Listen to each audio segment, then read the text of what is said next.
ஆண்டவர் உங்க வாழ்க்கையில செய்ததை குறித்து சாட்சி கூறுவது உங்களுக்கு கிடைத்த பாக்கியம், புண்ணியம், குடுப்பனை. அது நீங்கள் அவருக்கு செய்கிற சேவை அல்ல. நிறைய பேர் சாட்சி கொடுக்கிறத தாங்கள் கடவுளுக்கு செய்கிற சேவை என்று நினைக்கிறார்கள். இல்லை இல்லை இல்லை, அது கடவுள் உங்களுக்கு கொடுத்த பாக்கியம், புண்ணியம்.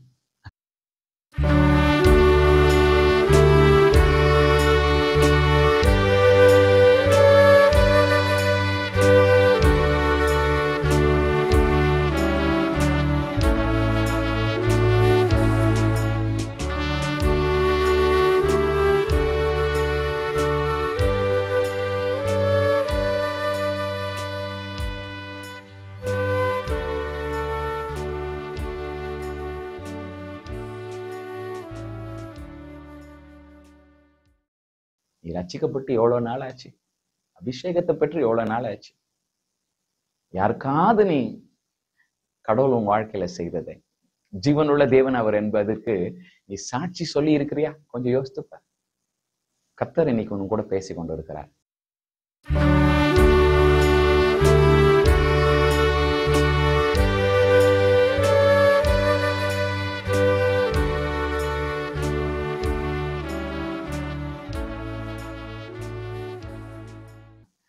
இந்த நாட்கள்ல சக்சஸ்ஃபுல்லாய் வாழ்வது என்ற பிரசங்கங்கள் சக்கை போடு போடப்படுகிறது. சாட்சியாய் வாழ்வது எப்படி என்ற பிரசங்கங்கள் சக்கையாக எண்ணப்படுகிறது.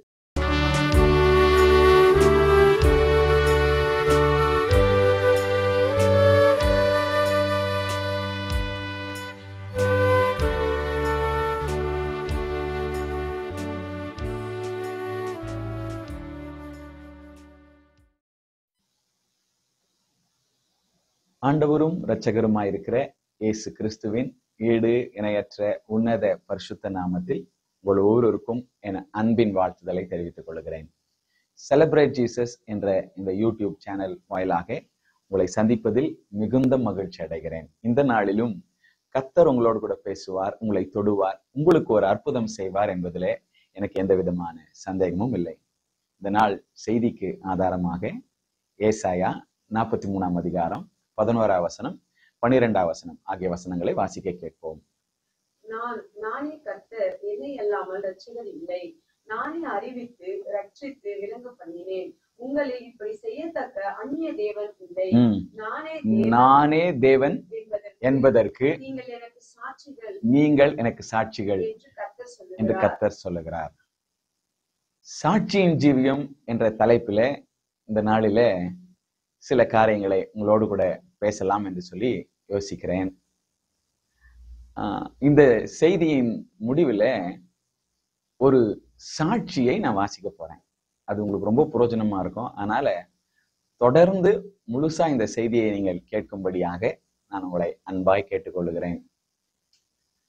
நானே தேவன் என்பதற்கு நீங்களே எனக்கு சாட்சிகள் என்று சொல்லி கர்த்தர் சொன்னதை பார்த்து நான் சற்று உயர்ந்து போனேன். ஏன்னா அவர் தேவன் என்பதற்கு ஏன் அவர் நம்மை சாட்சியா வைக்க வேண்டும்?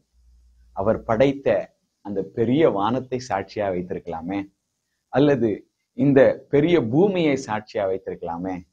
மனிதர்களாகிய நம்மை ஏன் அவர் சாட்சியா வைக்க வேண்டும்? வேறு சில பல காரணங்களுக்கு அவர் வானத்தையும் பூமியையும் சாட்சியா வைத்ததை நாம் வேதத்துல வாசிக்க முடியும். வேணா அந்த வசனத்தை வாசிருங்களேன். உபாகமம் 30ஆவது அதிகாரம் 19ஆம் வசனம். நான் ஜீவனையும் மரணத்தையும் ஆசீர்வாதத்தையும் சாபத்தையும் உங்கள் மேல் வானத்தையும் பூமியையும் இன்று சாட்சி வைக்கிறேன். கவனிங்க, ஜீவனையும் மரணத்தையும், ஆசீர்வாதத்தையும் சாபத்தையும் உங்களுக்கு முன்பதாக வைக்கிறேன் என்பதற்கு இந்த வானத்தையும் பூமியும் சாட்சியாய் வைக்கிறேன் என்று கர்த்தர் சொல்லுகிறார். அதுவே நான் தேவன் என்பதற்கு நீங்களே எனக்கு சாட்சிகள் என்று சொல்லி நம்மை பார்த்து சொல்லுகிறார். ஜீவனையும் மரணத்தையும் ஆசீர்வாதத்தையும் சாபத்தையும் வைக்கும்போது அந்த பெரிய வானத்தையும் பூமியும் சாட்சியாய் வைத்த ஆண்டவர், அவர் தேவன் என்பதற்கு அந்த வானத்தையும் பூமியும் சாட்சியா வைக்காம மனிதனாகிய நம்மை சாட்சியா வைப்பதற்கு காரணம் என்ன தெரியுமா உங்களுக்கு?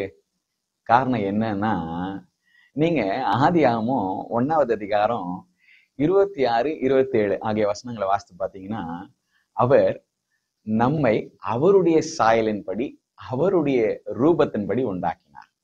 அவருடைய சாயலின்படி அவருடைய ரூபத்தின்படி உண்டாக்கப்பட்ட நாம் தான் அவருக்கு சாட்சியாய் இருக்க வேண்டும் என்று சொல்லி ஆண்டவர் எதிர்பார்க்கிறார். அது மாத்திரம் இல்ல, நீங்க ஆதியாகமம் 2வது அதிகாரம் 7வது வசனத்தை வாசித்து பார்த்தீங்கன்னா, அவர் மனிதனை மண்ணினாலே உருவாக்கி தன்னுடைய ஜீவ சுவாசத்தை அவனுக்குள்ளாய் ஊதினாராம். அவன் ஜீவாத்மாவானான். தன்னுடைய ஜீவ சுவாசத்தை பெற்ற மனிதன்தான் தான் ஜீவனுள்ள தேவன் என்பதற்கு சாட்சியா இருக்க வேண்டும் என்று சொல்லி கர்த்தர் விரும்புகிறார். எனவேதான் அவர் நம்மை சாட்சியாக வைக்கிறார். அல்லேலூயா, அல்லேலூயா. சாட்சியின் ஜீவியம் என்ற தலைப்பில தான் நம்ம தியானிக்க போகிறோம் என்று சொன்னேன். சாட்சியா இருப்பது என்பதை 2 வகையாக நாம் பிரிக்கலாம். சாட்சியா இருப்பது, சாட்சி கொடுப்பது. இல்ல, இப்படி முதல்ல மாத்திக்கிறேனே, சாட்சி கொடுப்பது, சாட்சியா இருப்பது. இந்த 2ல எது பிரதர் முக்கியம் அப்படின்னு நீங்க என்ன பார்த்து கேட்டீங்கன்னா, நான் உங்களை ஒரு கேள்வி கேட்கிறேன். உங்களுக்கு 2 கண்ணு இருக்குல்ல, அந்த 2 கண்ணுல எது முக்கியம்னு சொல்லுங்க. அந்த ஒரு கண்ணை விட்டுட்டு அடுத்த கண்ணை நான் ஒரு ஸ்க்ரூ டிரைவர்ல நோண்டி எடுத்துடுறேன் அப்படின்னா நீங்க என்ன பண்ணுவீங்க? அதெல்லாம் முடியாது, எனக்கு ஒரு 2 கண்ணும் முக்கியம் அப்படி சொல்லுவீங்கல்ல. அது போலதான் சாட்சி கொடுப்பதும் சாட்சியாய் இருப்பதும் முக்கியம். இன்னொரு உதாரணம் சொல்றேன். ஒரு ரூபா நோட் இருக்குல்ல, அந்த ரூபா நோட்ல ஒரு பகுதி தலைப்பகுதி பிரிண்ட் ஆயிருக்குது, வால் பகுதி பிரிண்ட் ஆகல, ஹெட் பிரிண்ட் ஆயிருக்கு, டெய்ல் பிரிண்ட் ஆகல. அப்படின்னா அந்த ரூபா நோட்டை என்னன்னு சொல்லுவீங்க? செல்லா காசுன்னு சொல்லுவீங்கல்ல. அது போலதான் நாம் சாட்சி கொடுத்து விட்டு சாட்சியாய் வாழாவிட்டால், அல்லது சாட்சியாய் வாழுகிறோம் ஆனால் சாட்சியே கொடுக்க மாட்டோம் அப்படி என்று சொன்னால் நாம் செல்லா காட்சா இருக்கிறோம். எனவேதான் நான் உங்களுக்கு சொல்லுகிறேன், சாட்சி கொடுப்பதும் சாட்சி ஆய் வாழ்வதும் 2 கண்களைப் போல. கர்த்தர் நாம் சாட்சி கொடுக்க வேண்டும், சாட்சியாய் வாழ வேண்டும் என்று எதிர்பார்க்கிறார். எடுத்து வாசிங்களேன் ஒரு வசனத்தை. யோவான் 1வது அதிகாரம் 32வது வசனத்திலிருந்து 34வது வசனம் வரைக்கும். பின்னும் யோவான் சாட்சியாக சொன்னது, ஆவியானவர் புறாவை போல வானத்திலிருந்து இறங்கி இவர் மேல் தங்கினதை கண்டேன். நானும் இவரை அறியாதிருந்தேன். ஆனாலும் ஜலத்தினால் ஞானஸ்தானம் கொடுக்கும்படி என்னை அனுப்பினவர் ஆவியானவர் இறங்கி யார் மேல் தங்குவதை நீ காண்பாயோ, ஆவியானவர் இறங்கி யார் மேல் தங்குவதை நீ காண்பாயோ அவரே பரிசுத்த ஆவியினால் ஞானஸ்தானம் கொடுக்கிறவர் என்று எனக்கு சொல்லி இருந்தார். அந்தபடியே நான் கண்டு இவரே தேவனுடைய குமாரன் என்று சாட்சி கொடுத்து வருகிறேன். இவரே தேவனுடைய குமாரன் என்று சாட்சி கொடுத்து வருகிறேன். இப்ப நம்ம வாசிக்க கேட்ட வசனத்துல யோவான் ஸ்நானகன் சாட்சியாய் சொல்லுகையில் என்ன ஞானஸ்நானம் கொடுக்கும்படி அனுப்பினவர் எவர் மேல் பரிசுத்த ஆவியானவர் இறங்கி வருகிறதை காண்பாயோ அவர்தான் பரிசுத்தாவினால ஞானஸ்நானம் கொடுக்கிறவர் என்று சொல்லி இருந்தார். அந்தபடி நான் கண்டு இயேசுவே தேவனுடைய குமாரன் என்று சொல்லி சாட்சி கொடுத்து வருகிறேன். ஏனென்றால் அவர் மேல் பரிசுத்த ஆவியானவர் புறாவை போல் இறங்கினதை கண்டேன் என்பது போல சொல்லுகிறார். சாட்சி கொடுத்து வருகிறேன் என்று சொல்லுகிறார். சாட்சியாக சொல்லுகையில் இப்படி சொல்லுகிறார். அதுவே அப்போஸ்தலர் 1வது அதிகாரம் 8வது வசனத்தை வாசித்து பார்த்தீங்கன்னா, இயேசு சொன்னாரு, பரிசுத்த ஆவியானவர் உங்களிடத்தில் வரும்போது நீங்கள் பலனடைந்து எருசலேமிலும் யூதேயாவிலும் சமாரியாவிலும் பூமியின் கடைசி பரியந்தம் எனக்கு சாட்சிகளாய் இருப்பீர்கள். சாட்சிகளாய் இருப்பீர்கள் என்று சொல்லி இந்த வசனம் சொல்லுகிறது. யோவான் ஸ்நானகன் சொல்லும்போது சாட்சி கொடுத்து வருகிறேன், சாட்சி சொல்லி வருகிறேன் என்று சொல்லி.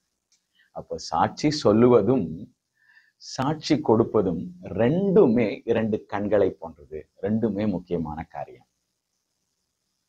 இன்னொரு காரியத்தை நான் உங்களுக்கு சொல்றேன். யோவான் ஸ்நானகன் என்ன சொல்றாருன்னா, பரிசுத்த ஆவியானவர் யார் மேல் இறங்கி வருகிறது நீ காண்பாயோ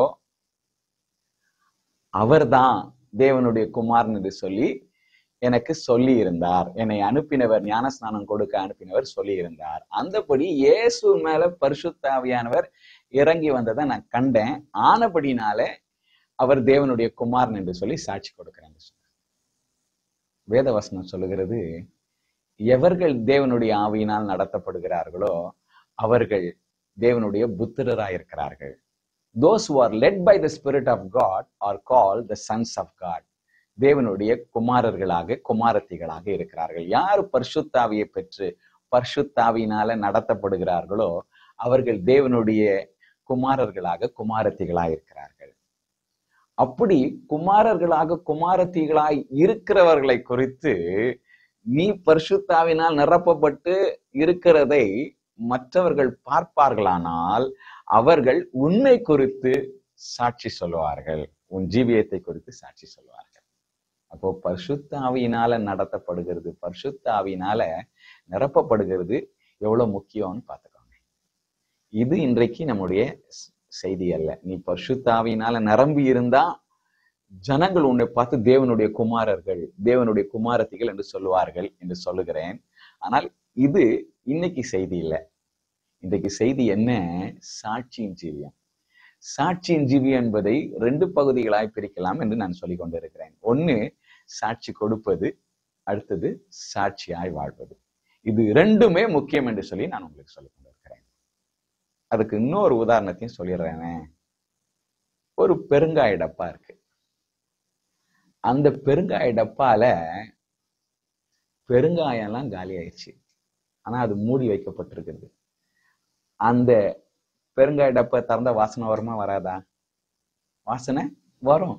ஆனா காலி பெருங்காய டப்பா வாசனையா தான் இருக்கும். வாசனை இருக்கு, ஆனா உள்ள என்ன இல்லை? பெருங்காயம் இல்லை.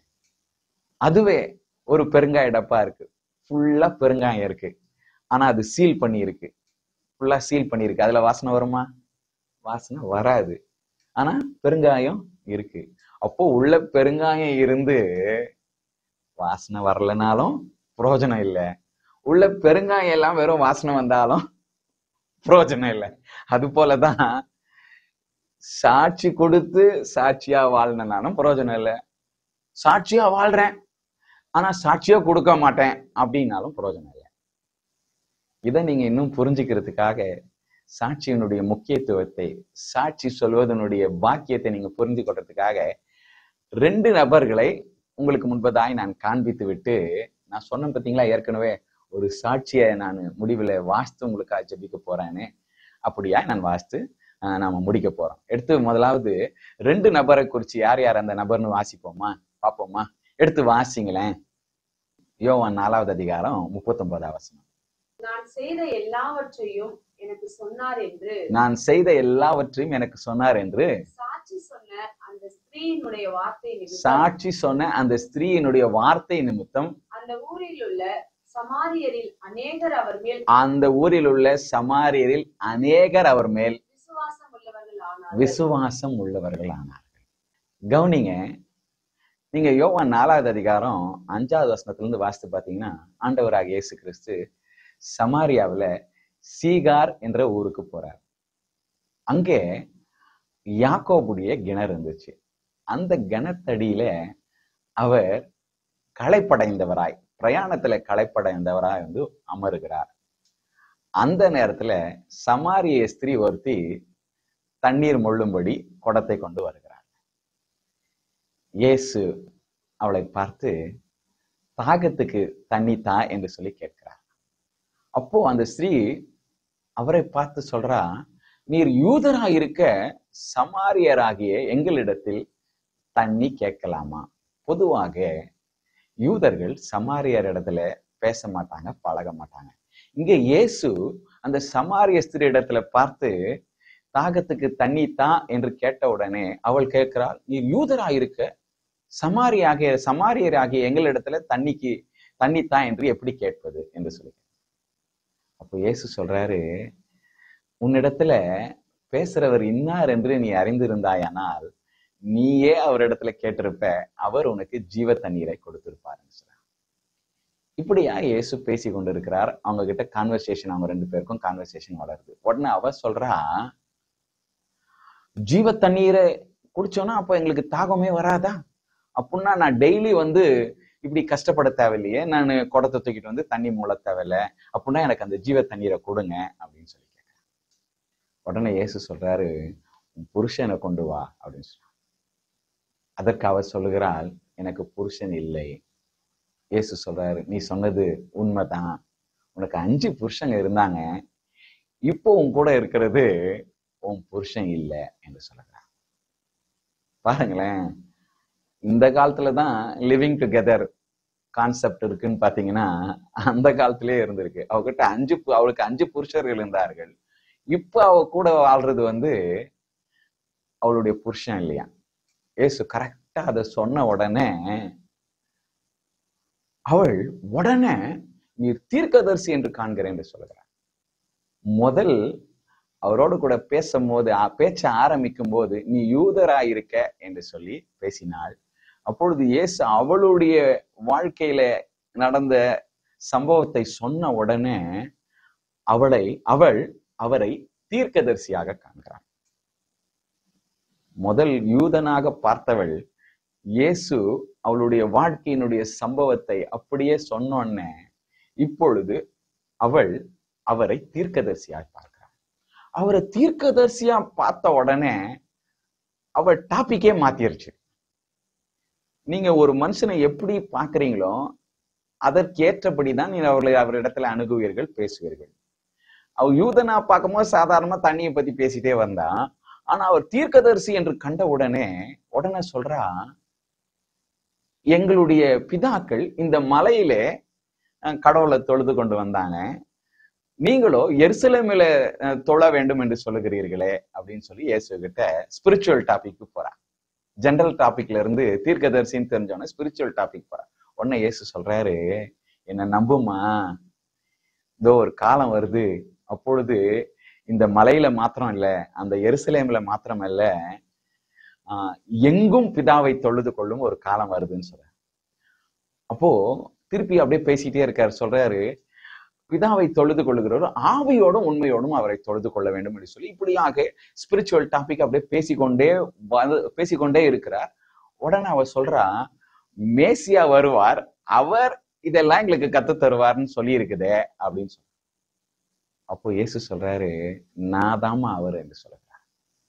உடனே அவ என்ன பண்ண தெரியுங்களா, அவர் மேசியாவாக அவள் கண்ட உடனே குடத்தை அப்படியே வச்சுட்டு ஊருக்கு உள்ளே போய் எல்லார் இடத்துலயும் சொன்ன உடனே அநேகர் இயேசுவனிடத்துல விசுவாசம் வைத்தார்கள். அவளுடைய அந்த சாட்சி நிமித்தம் ஒருவர் இருக்கிறார், அவர் மேசியாவா என்று பாருங்கள், ஏனென்றால் என் வாழ்க்கையில நடந்ததெல்லாம் அப்படியே சொல்லிட்டாரு அப்படின்னு அவர் சொன்ன அந்த சாட்சி நிமித்தம் அநேகர் இயேசுவனிடத்துல, அந்த சமாரியரில் அநேகர் இயேசுவனிடத்துல விசுவாசம் வைத்தார்கள். அப்போ சாட்சி சொல்றது எவ்வளவு முக்கியம்னு உங்களுக்கு தெரியுதா? நீங்க சாட்சியா மாத்திரம் இருந்துட்டு நான் ஜோம் பண்றேன், பைபிள் வாசிக்கிறேன், காணிக்கை கொடுக்குறேன், ஆண்டவரை நேசிக்கிறேன் அப்படின்னு சொல்லிட்டு நீங்க சாட்சியா மாத்திரம் இருந்துட்டு சாட்சி கூறாவிட்டால் அதுல எந்த பயனும் இல்லை.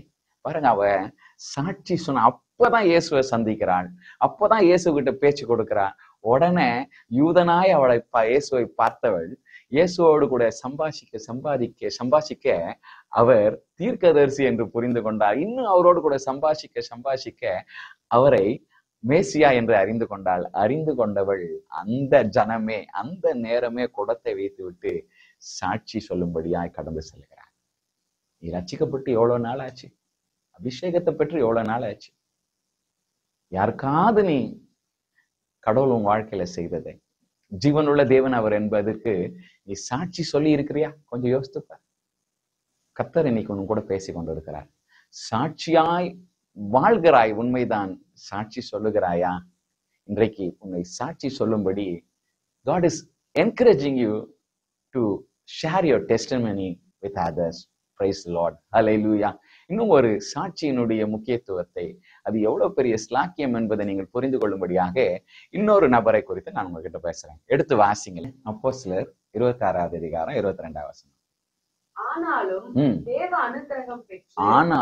தேவ அனுக்கிரகம் பெற்று நான் இந்நாள் வரைக்கும் சிறியோருக்கும் பெரியோருக்கும் சாட்சி கூறி வருகிறேன். கவனிங்க, இப்போ நம்ம வாசிக்க கேட்ட இந்த வசனத்துல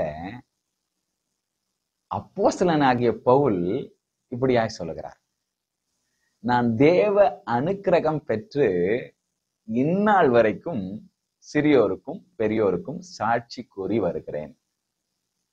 பவுல் சொல்லும்போது சாட்சி கூறுவதை தேவனுடைய அனுக்கிரகம் என்று சொல்லுகிறார். அது தனக்கு கிடைத்த பாக்கியம் என்று சொல்லுகிறார்.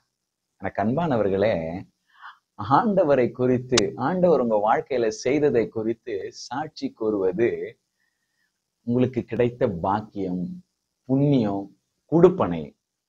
அது நீங்கள் அவருக்கு செய்கிற சேவை அல்ல.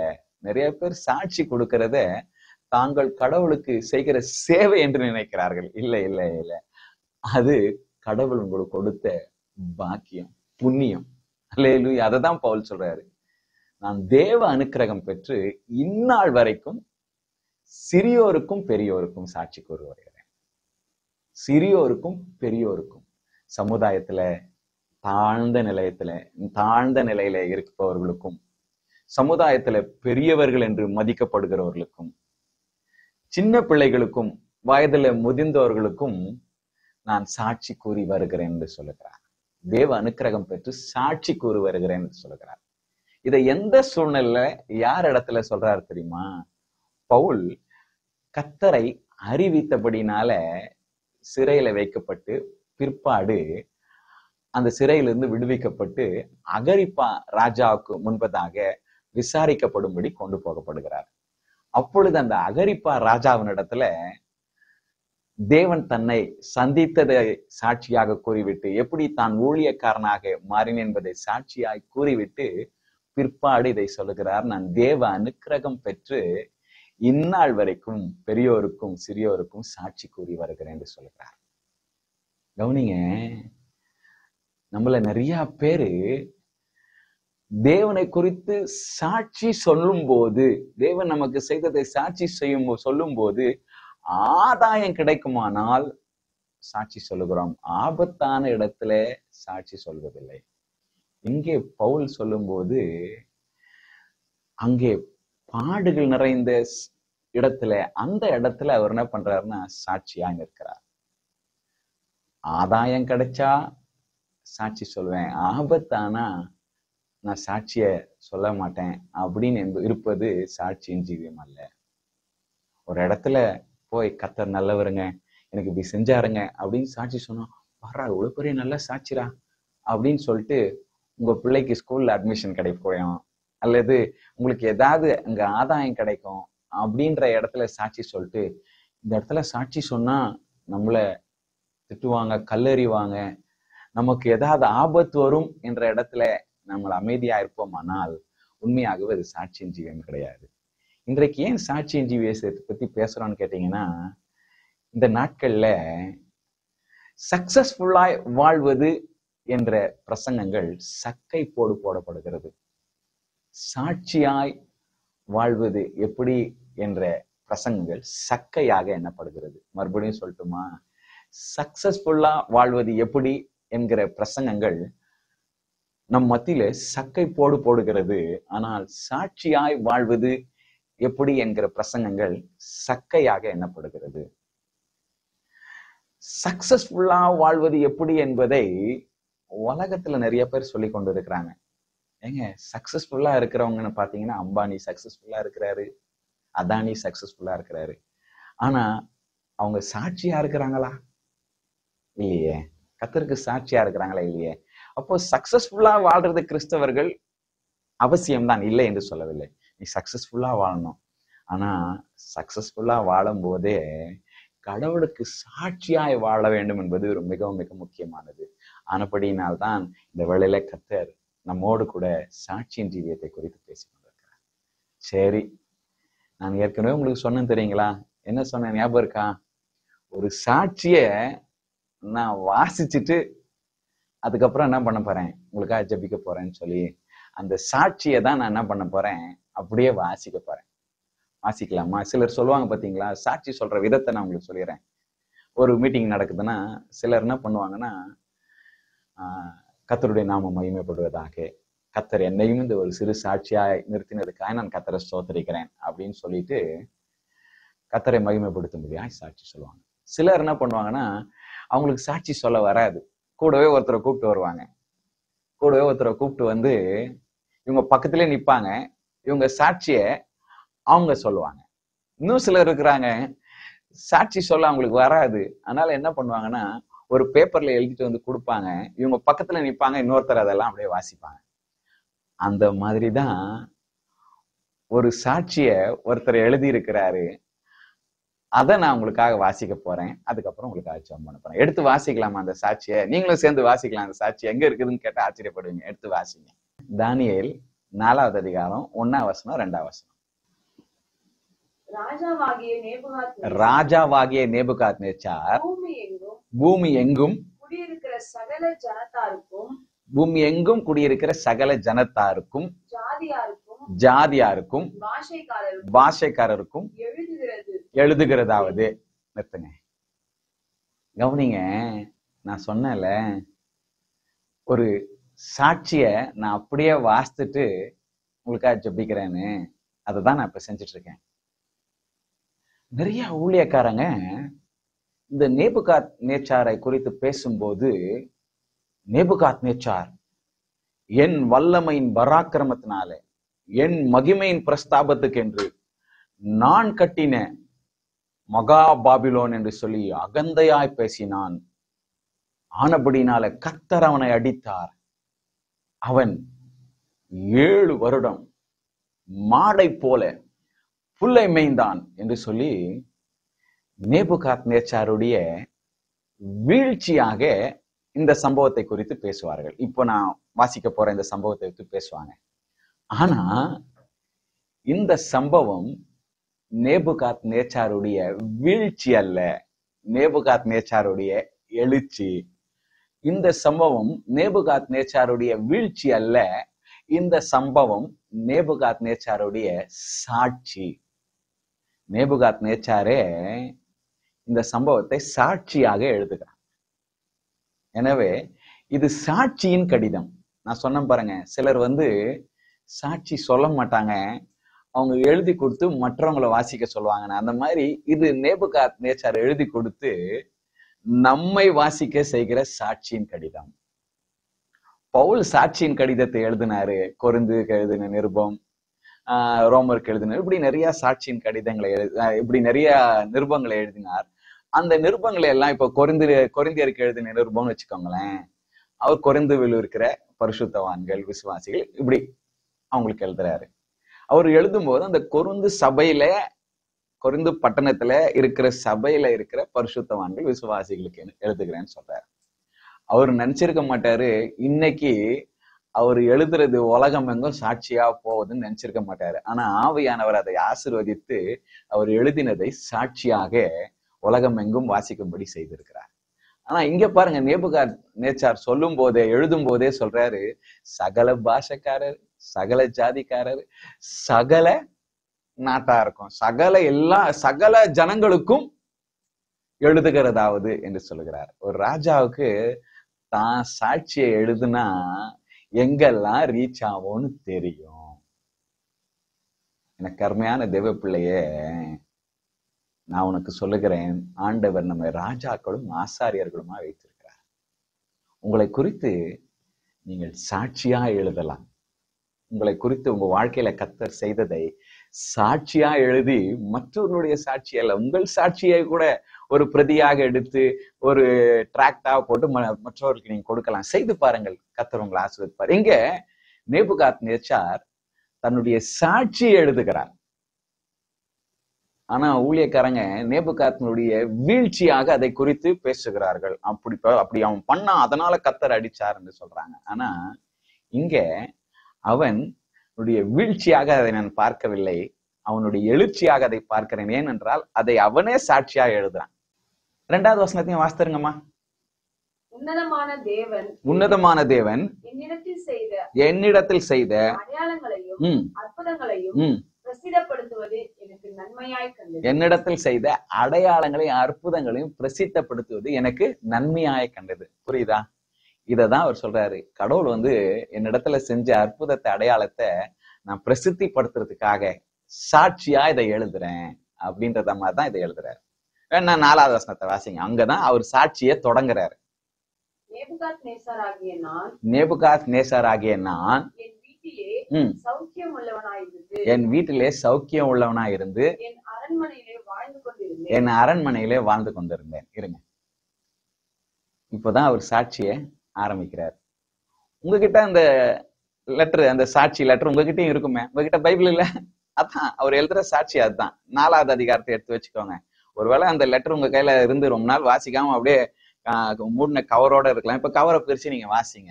இங்க சொல்றாரு, அவர் சொல்லும் போது என்ன சொல்றாருன்னா, நான் என் வீட்டுல சௌக்கியமா வாழ்ந்துட்டு இருந்தேன் அப்படின்னு சொல்லிட்டு அந்த நேரத்துல அடுத்த வசனத்தை வாசிங்க. நான் ஒரு சொப்பனத்தை கண்டேன், அது எனக்கு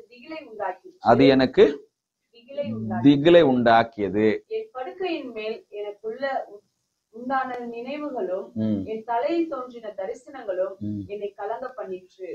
கவனிங்க, நேபுகாத்நேச்சார் இப்படிதான் தன்னுடைய சாட்சியை எழுத ஆரம்பிக்கிறார். நான் என்னுடைய அரண்மனையில சௌக்கியமா வாழ்ந்துட்டு இருந்தேன். ஆனா ஒரு நாள் ஒரு சொப்பனத்தை கண்டேன், கலங்கி போயிட்டேன், தோண்டு போயிட்டேன். அப்போ என் அரண்மனையில இருக்கிற எல்லா ஞானிகளும் என்னிடத்துல கொண்டு வரும்படி கட்டளையிட்டேன். ஞானிகள்லாம் என்கிட்ட வந்தாங்க. அப்போ ஜோசியர், கல்தேயர் மற்றும் குறி சொல்கிற எல்லா ஞானிகளும் வரவழைக்கப்பட்டார்கள். நான் அவங்க கிட்ட என் சொப்பனத்தை சொன்னேன். அவங்களால ஒருத்தரால கூட என் சொப்பனத்துக்கு அர்த்தத்தை சொல்ல முடியல. அப்போ தானியேலை என்னிடத்துல கொண்டு வரும்படி சொன்னேன். தானியேல் இடத்துல பரிசுத்த தேவனுடைய ஆவி இருந்ததை நான் அறிந்தேன் என்று அங்க நேபுகாத்நேச்சார் சொல்றாரு. ஆனா நமக்கு தெரியும் அது பரிசுத்த தேவனுடைய ஆவியில பரிசுத்த ஆவியானவர் என்று சொல்லி. அவருக்கு அது தெரியாததுனால, பரிசுத்த தேவனுடைய ஆவி அவனுக்கு இருந்ததுனால, நான் தானியேலை இந்த இடத்துல வர வச்சு, உனக்கு மறைப்பொருளை வெளிப்படுத்துகிற காரியம் உனக்கு இருக்குது, எந்த மறைப்பொருளும் உனக்கு மறைப்பொருளா இருக்காது, நீ ஈஸியா வெளிப்படுத்துருவ, ஆனபடினால என் சொப்பனத்துக்கு அர்த்தத்தை சொல்லு என்று சொல்லி நான் தானியேல் இடத்துல கேட்டேன். அப்போ என் சொப்பனத்தை நான் அவர்கிட்ட சொன்னேன். தேசத்தின் நடுவுல ஒரு பெரிய மரம் இருந்துச்சு. அந்த மரம் தேசம் முழுவதும் படர்ந்து இருந்தது. அதனுடைய உயரம் வானம் மட்டும் எட்டுச்சு. அதனுடைய இலைகள் நல்ல பச்சையா இருந்தது, நல்ல கனி உள்ளதா இருந்தது. நல்ல அந்த மரத்துல நிறைய கனி இருந்தது. ஆனப்படினால அங்க பறவைகள் உட்கார்ந்து நல்ல கனிகளை சாப்பிட்டது. மிருகங்களுக்கு அது நல்ல படர்ந்து இருந்தபடினாலும் மிருகங்கள் அங்க நிழலுக்கு ஒதுங்குச்சு. இப்படி பறவைகளும் மிருகங்களும் அதனால பயன்பட்டது, அதனுடைய பயனை அனுபவித்தது. இப்படி நல்லா அந்த மிருகங்களும் பறவைகளும் அதுல இருந்து போஷாப்பை பெற்றது, நிழலை அனுபவிச்சது.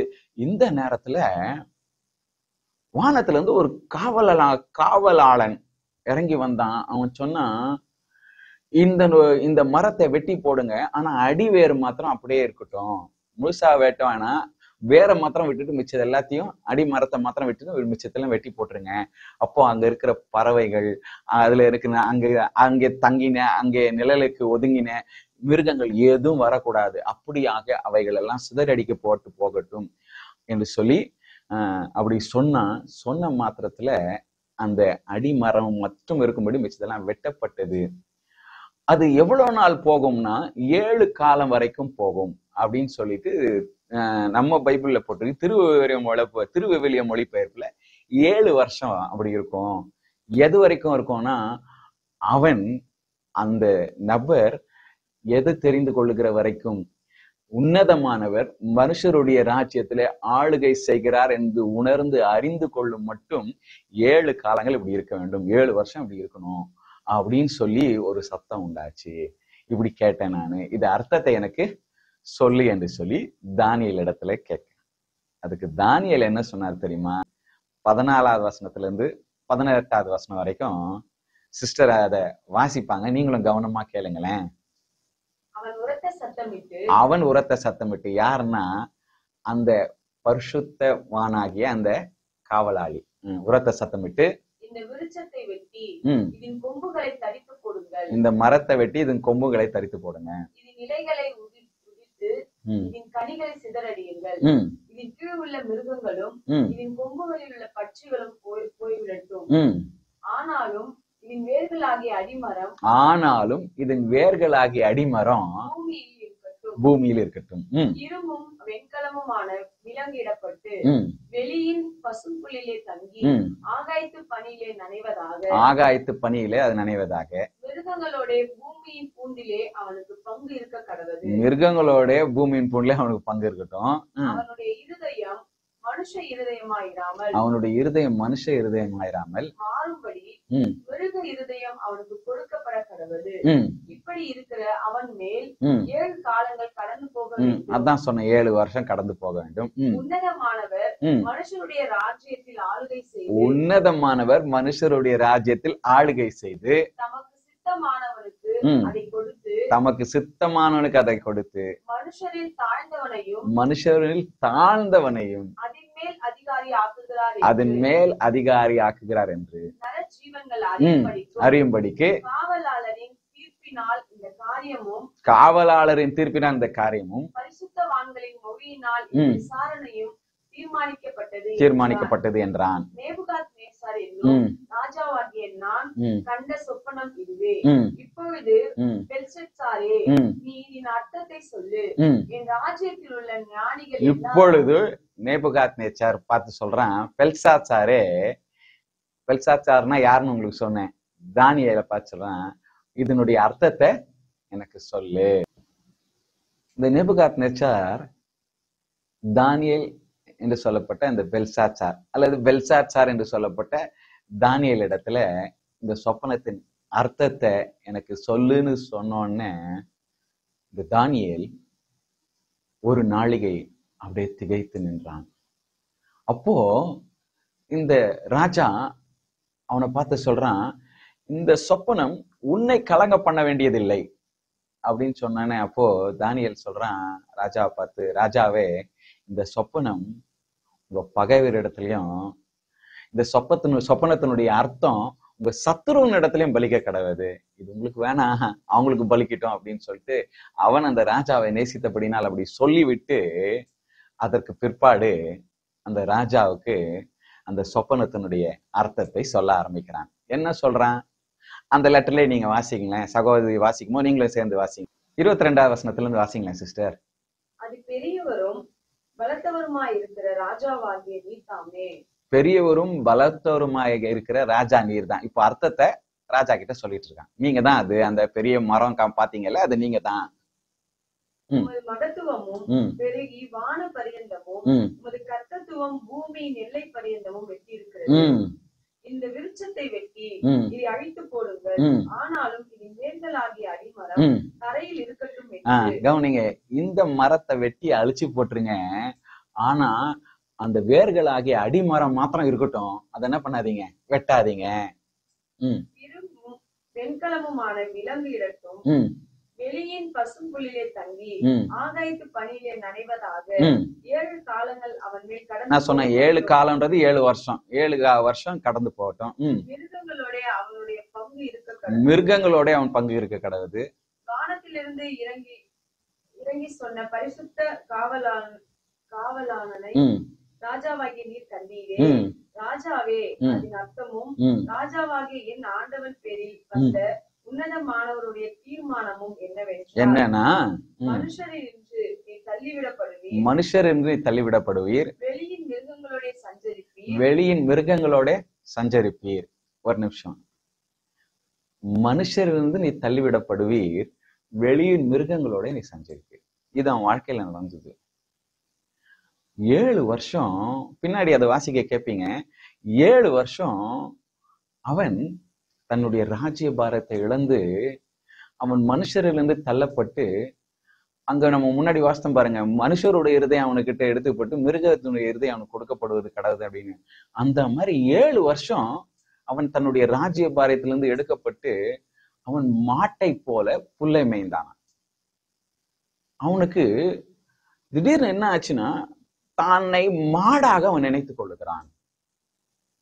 நினைத்து கொண்டு அந்த மாடுகளோடு கூட அவன் சஞ்சரிக்க ஆரம்பித்தான், விலங்குகளோடு சஞ்சரிக்க ஆரம்பிச்சான். அதனால அவனை என்ன பண்ணாங்கன்னு ஹிஸ்டரி சொல்லுதுன்னா, அந்த பாபிலோனுடைய அவனுடைய அரண்மனைக்கு பின்னாடி இருக்கிற தோட்டத்துல அந்த மாடுகள் எல்லாம் மேய்ந்து கொண்டு இருப்பான். அங்க அவனை அப்படியே போட்டாங்கன்னா, அந்த ராஜா மாடுகளோடு கூட தங்கி புல்லை மேய்ந்து அந்த பனியில அப்படியே இருந்தான்னு சொல்லி 7 வருஷம் அப்படின்னா, இதெல்லாம் சாத்தியமா அப்படின்னு கேட்டீங்கன்னா, இன்றைக்கு கூட அது சாத்தியம். இன்னைக்கும் அமெரிக்க ஐக்கிய நாட்டுல ஒரு சில சம்பவங்கள் இப்படி நடந்திருக்கிறது. உங்களுக்கு தெரியும், அமெரிக்க ஐக்கிய நாட்டுல you have the liberty to live the way you feel. நீ எப்படி உணர்கிறாயோ அப்படி வாழ உனக்கு உரிமை உண்டு என்று சொல்லி அமெரிக்கர்கள் சொல்வார்கள். அந்த மாதிரி சமீபத்துல என் பொண்ணு ஒரு யூடியூப் பார்த்துட்டு என்கிட்ட சொன்னான். ஒரு அம்மா தன் ஹஸ்பண்ட கழுத்துல இந்த நாயுடைய பெல்ட் போட்டு அவரை கூப்பிட்டுட்டு போதான் ரோட்ல ஒரு பார்க்குக்கு. அவர் 4 கால்ல போற மாதிரி போறாரு அந்த நாய் இது மாதிரி அப்படியே. அதுக்கப்புறம் போயிட்டு அவர் அந்த சோஃபால ஒரு நாய் மாதிரி அப்படி உட்காந்துருக்கிறாரு. அதுக்கப்புறம் பாத்திரம் மாதிரி வைக்கிறாங்களாம். அந்த பாத்திரத்துல நாய்க்கு எப்படி சாப்பிடுமோ, பால் குடிக்கும், பால் ஊற்றி வச்சா குடிக்குமோ இல்ல சாப்பிடுமோ, அந்த மாதிரி அவர் நக்கி நக்கி சாப்பிட்டார். ஏனென்றால் அவர் தன்னை நாயை போல உணர்ந்தார். எனவே அவர் நாயை போல செயல்பட ஆரம்பிச்சார். இப்படி நிறைய சம்பவங்கள் அமெரிக்க ஐக்கிய நாட்டுல நடக்கிறது உண்டு. அப்போ அது ஒரு விதமான மனநோய். நீங்க நாயை போல ஃபீல் பண்ற மாதிரி அவருக்கு ஒரு மனநோய் அப்படி செயல்படுகிறார். அதாவது சிலர் ஒத்துக்க மாட்டாங்க, அது அவங்களுடைய இது. ஏன்னா you have the liberty to live the way you ஃபீல்ன்றது அவங்களுடைய தேரி. ஆனா why you feel that way, நீ ஏன் அப்படி உணர்றேன்னா அது ஒரு மனநோய். அது அவங்களுக்கு ஒத்துக்க மாட்டாங்க. ஆனா இதே போன்ற மனநோய் தான் நேபுகாத்நேச்சார். அவன் தன்னை குறித்து மேன்மை பாராட்டினபடினால, அகந்தையாய் இருந்தபடினால அவனுக்கு அப்படிப்பட்ட ஒரு மனநோய் வந்தது. நான் கட்டின மகா பாபிலோன் அல்லவா, என்னுடைய மகிமையின் பிரஸ்தாபத்துக்கு என்று நான் கட்டின மகா பாபிலோன் அல்லவா என்று சொல்லி அவன் மேன்மை பாராட்டினான். இது ஆண்டவருக்கு முன்கூட்டியே தெரியும். ஆனப்படியினால்தான் அதை எச்சரிக்க வேண்டுமாக கர்த்தர் அதை என்ன பண்ணாரு, அவனுக்கு காண்பித்தார். ஆனாலும் அவன் அது விடவில்லை. ஆனப்படினால் அது அப்படி சம்பவிச்சது. தொடர்ந்து அந்த வசனத்தை வாசிருங்க சிஸ்டர்.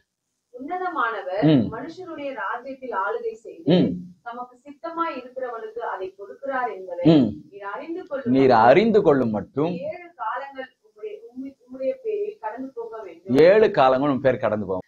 உன்னதமானவர் மனுஷருடைய ராஜ்யத்திலே ஆளுகை செய்து அதை தமக்கு சித்தமானவனுக்கு கொடுக்கிறார் என்பதை அறிந்து கொள்ளும் மட்டும் 7 காலங்கள் கடந்து போக வேண்டும். இதுதான் ஆண்டவர் நேபுகாத்நேச்சாருக்கு சொன்னது. உன்னதமானவர் மனுஷருடைய ராஜ்யத்துல ஆளுகை செய்யறாருன்னு உனக்கு தெரியணும்ப்பா. அது தெரியறதுக்கு உனக்கு 7 வருஷம் பிடிக்கும். அது வரைக்கும் இந்த காலம் கடந்து போகும். நீ என்ன பண்ணுவ, மாடை போல புள்ள மேவ அப்படின்னு சொல்றாரு.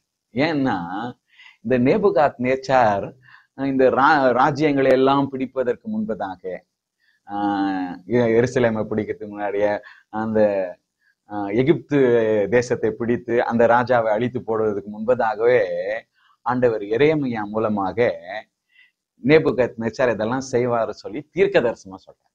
வேணா அந்த வசனத்தை வாசித்துருங்களேன். எரேமியா 27வது அதிகாரம் 5வது வசனம் 6வது வசனம் 8வது வசனத்தை வாசி. நான் பூமியையும் கவனிங்க, கர்த்தர் சொல்றார், நான் பூமியையும் மனுஷனையும் பூமியின் மேலுள்ள மிருக ஜீவன்களையும் பூமியின் மேல் உள்ள மிருக ஜீவன்களையும் என் மகா பலத்தினாலும் ஓங்கிய என் பேத்தினாலும் உண்டாக்கினேன். எனக்கு இஷ்டமானவனுக்கு அதை கொடுக்கிறேன். எனக்கு இஷ்டமானவனுக்கு அதை கொடுக்கிறேன். இப்பொழுதும் நான் இந்த தேசங்களை எல்லாம் என் ஊழியக்காரனாகிய இப்பொழுதும் நான் இந்த தேசங்களை எல்லாம் என் ஊழியக்காரனாகிய நேபுகாத் நேச்சார் என்கிற பாபிலோன் ராஜாவின் கையில நான் தான் கொடுத்தேன். உன்னதமானவர் தமக்கு சித்தமானவருக்கு அதை அந்த ஆளுகையை கொடுக்கிறார். அததான் நான் தான் கொடுத்தேன்னு சொல்றாரு. அவனுக்கு ஊழியம் செய்யும்படி வெளியின் மிருக ஜீவன்கள் அவனுக்கு ஊழியம் செய்யும்படி கொடுத்தாரு.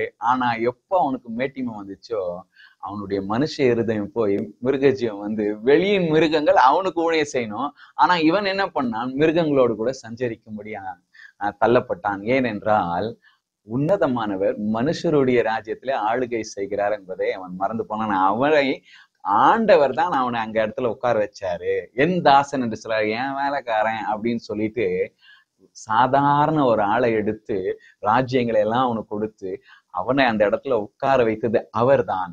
அதை அவன் அறியாமல் போனபடினால, மேட்டிமையானபடினால அவன் வெளியின் மிருகங்களை போல அவன் ஆளும்படி, அவன் சந்தோஷமாய் அவனுக்கு சேவை செய்யும்படி கொடுக்கப்பட்ட அந்த வெளியின் மிருகங்களோடு கூட அவன் சஞ்சரிக்கும்படி அங்கே ஆண்டவர் விட்டு விடுகிறார். எந்த ஜாதியாவது எந்த ராஜ்யமாவது பாபிலோன் ராஜாவாகிய நேபுகாத்நேச்சார் என்பவனை சேவியாமலும் தன் கழுத்தை பாபிலோன் ராஜாவின் நுகத்துக்கு கீழ்ப்படுத்தாமலும் போனால் அந்த ஜாதியை நான் அவன் கையாலே நிர்மூலமாக்கும் அளவும் பட்டயத்தாலும் பஞ்சத்தாலும் கொள்ளை நோயாலும் தண்டிப்பேன் என்று கர்த்தர் சொல்லுகிறார். இப்படியாக நான் செய்வேன் அப்படின்னு சொல்லிட்டு அவனை அப்படியாகவே கர்த்தர் என்ன பண்ணார்? உயர்த்தினார். எல்லா ராஜ்யங்களும் பிடிக்கும்படி செய்தார். ஆனால் இது அவனுக்கு புரியாமல் போனபடினால, உன்னதமானவர் மனுஷனுடைய ராஜ்யத்தில் ஆளுகை செய்து அவர் தமக்கு சித்தமானவனுக்கு இதை கொடுக்க, அவர் தான் என்னை இப்படி உட்கார வைத்திருக்கிறார், அவர் தான் இப்படியாக என்னை மகாராஜாவாக உட்கார வைத்திருக்கிறார், ஆனபடினால்தான் மகா பாபிலோனை என்னால கட்ட முடிந்தது என்று சொல்லி அவன் உணராமல் போனபடினால ஆண்டவர் 7 காலங்கள் அவனுக்கு உணர்த்தும்படி இந்த காரியத்தை செய்கிறார். இதை அவனேதான் சாட்சியா எழுதுகிறான். 7 காலங்கள் செல்லும் என்று சொல்லுகிறார். சரி, தொடர்ந்து வாசிங்க சிஸ்டர். அந்த நம்ம தானியேல் 4வது அதிகாரத்துல வாசிச்சுட்டு இருந்தீங்களே, தொடர்ந்து அந்த வசனத்தை வாசிங்க. தொடர்ந்து வாசிங்க. ஆனாலும் விருட்சத்தின் வேர்களாகிய அடிமரம் தரையில் இருக்கட்டும் என்று சொல்லப்பட்டது. ஆனாலும் கவனிங்க, ஆனாலும் விருட்சத்தின் வேர்களாக அடிமரம் இருக்கட்டும். அப்ப கூட பாருங்க, கடவுளுடைய இரக்கத்தை அவனை முற்றிலுமா அழித்து விடுவேன் என்று சொல்லவில்லை. விருட்சத்தின் வேறு அடிமரம் அங்கே இருக்கட்டும். அவன் இது உணர்ந்த பிறகு, பரம அதிகாரத்தை அவன் அறிந்த பின்பு அவனுடைய ராஜ்யம் ஸ்திரப்படும் என்று சொல்லுகிறார். தொடர்ந்து வாசிங்க சிஸ்டர். நீர் பரம அதிகாரத்தை அறிந்த பின் ராஜ்யம் உமக்கு நிலை நிற்கும். ஆகையால் ராஜாவே, நான் சொல்லும் ஆலோசனையை நீர் அங்கீகரித்து. இதெல்லாம் தானியேல் இவனுடைய சொப்பனத்துக்கு அந்த மறைப்பொருளை எல்லாம் வெளியாக்கிட்டு சொல்றான், ராஜாவே நான் சொல்ற ஆலோசனையை கொஞ்சம் கேளுங்களேன். நீதியை செய்யுங்க. பாவங்களையும் சிறுமையானவர்களுக்கு இறங்கி மேட்டிமையா நடந்தீங்கல்ல, பெருமையா பண்ணீங்களா, அந்த பாவத்தெல்லாம் ஆண்டவர்கிட்ட மன்னிப்பு கேட்டுருங்க. சிறுமையானவனுக்கு இறங்குங்க. உமது அக்கிரமங்களையும் அகற்றிவிடும். அப்பொழுது உம்முடைய வாழ்வு நீடித்திருக்கலாம் என்றான். இப்படி அவனுக்கு அட்வைஸ் கொடுக்குறான். ஆனா அந்த நேரத்துல இதையெல்லாம் பண்ணணும் என்னால கேட்டுக்க முடியல. இதைதான் அங்க எழுதுறான். அப்படி சொன்னா ஆனாலும் என்னால தான் பண்ண முடியல. அந்த நேரத்துல எனக்கு என்னை தாழ்த்த முடியல. அந்த இடத்துல என்னால என்ன பண்ண முடியல, என்னுடைய பாவங்களை விட முடியல, என்னால பண்ண முடியல. ஆனப்படினால என்ன நடந்தது? அப்படி அவன் சொன்ன மாதிரி என்னால பண்ண முடியல. அதனால இந்த சொப்பனத்தை பார்த்தேன்ல, அவன் விளக்கம் சொன்னால என்னால பண்ண முடியலையே, அதனால என்ன நடந்தது அப்படின்னு சொல்லிட்டு தான் பின்னாடி அதை எழுதுறான். வாசித்தருங்களம்மா 28வது வசனத்துல இருந்து. இதெல்லாம் ராஜாவாகிய நேபுகாத்நேச்சாரின் மேல் வந்தது. இதெல்லாம் ராஜாவாகிய நேபுகாத்நேச்சார் மேல வந்தது. எதெல்லாம்னா, அந்த மரம் வெட்டப்பட்டது, அடிமரம் மாத்திரம் அது வேர்களோடு கூட இருந்தது, இதெல்லாம் கம்ப்ளீட்டா வெட்டப்பட்டது. இதெல்லாம் நேபுகாத்நேச்சாருடைய வாழ்க்கையில அப்படியே நடந்தது. 7 வருஷம் அப்படியே இருந்தது. ஆண்டவர் சொன்ன மாதிரியே அந்த தீர்க்க தரிசனம் நிறைவேறியது. எவ்வளவு நாள்ல அது சொன்ன தீர்க்க தரிசனம் அது தானியேல் விளக்கிட்ட பிறகு எவ்வளவு நாள் அது நடந்தது தெரியுமா? வாசிங்க சிஸ்டர். அத 12 மாதம் சென்ற 12 மாசம், கரெக்டா 12 மாசம் சென்ற பின்பு அந்த அடிமரம் மாத்திரம் நிற்கும்படி மிச்சதெல்லாம் வெட்டப்பட்டு விட்டது. அந்த நாட்கள்ல கூட கர்த்தர் இரக்கமுள்ளவராய் இருந்தார். மரத்தை எல்லாம் வெட்டிட்டாரு, ஆனா அடிமரம் மாத்திரம் என்ன பண்ணுச்சு? ஏன் அடிமரம் மாத்திரம் இருந்துச்சு? மரத்தை அப்படியே விட்டுருக்கலாம்ல. அடிமரம் மாத்திரம் வச்சாரு, அந்த இறக்கம் இருந்துச்சு, ஏன் மரத்தை வெட்டினாரு அப்படின்னு பாத்தீங்கன்னா, யோபு 16:21 வாசித்து பாத்தீங்கன்னா, அந்த நாட்கள்ல ஒரு மனுபுத்திரன் தன் சிநேகிதனுக்காக வழக்காடுறது போல தேவனிடத்தில் மனுஷருக்காக வழக்காடுற ஒருவரும் இல்லை. இருந்தா நல்லா இருக்கும்னு யோபு சொல்றாரு, ஒருத்தரும் இல்லை என்று சொல்லுகிறார். எனவேதான் அங்கே மனுபுத்திரனுக்காக தேவனிடத்துல வழக்காடுகிறவர்கள், பரிந்து பேசுகிறவர்கள் இல்லை. எனவே அந்த அடிமரம் மாத்திரம் இரக்கத்தினால வைக்கப்பட்டது, மிச்சதெல்லாம் வெட்டப்பட்டது. ஆனால் புதிய ஏற்பாட்டு காலத்துல, புதிய உடன்படிக்கையில வாழ்கிற நமக்கு இந்த வெட்டப்படுகிற காரியம் இல்லை. நாம் எவ்வளோ நேரங்கள்ல மேட்டிமையா பேசுறோம், அகந்தையா நடக்கிறோம். ஆனா நம்ம மாத்திரம் இன்னும் அப்படியே வெட்டப்படாமல் இருக்கிறோம் என்று சொன்னால், நமக்காக பரிந்து பேச ஒருவர் இருக்கிறார்.